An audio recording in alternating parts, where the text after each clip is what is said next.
அதே மாதிரி மீன லக்னம் ஏல்பி லக்னம் சுக்கிர பகவானும் கேது பகவானும் இவங்களுக்கு சாதகமாக வருவதற்குண்டான தன்மை 2ஆம் பாவத்தோடையோ 10ஆம் பாவத்தோடையோ தொடர்பு கொள்ளும் போது இந்த காலகட்டத்தில் வந்து பார்த்தீங்கன்னா முக்கியமாக இந்த பணம் சம்பந்தப்பட்ட விஷயங்கள் ஈர்க்கக்கூடிய தன்மை இருக்குமா இருக்கும்னு சொல்லலாம். ஓகேங்களா?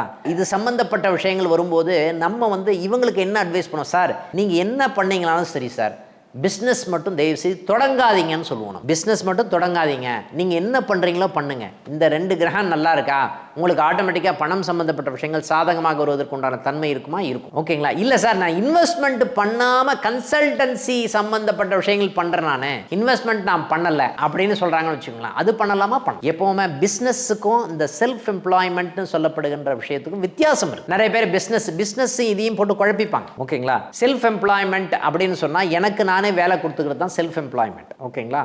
அதில் இன்வெஸ்ட்மெண்ட் இருக்காது. இன்வெஸ்ட்மெண்ட் இல்லாமல் என்ன நிகழ்வு பண்ணாலும் இந்த லக்னக்காரங்கள் பண்ணலாமா? பண்ணலாம். ஓகேங்களா?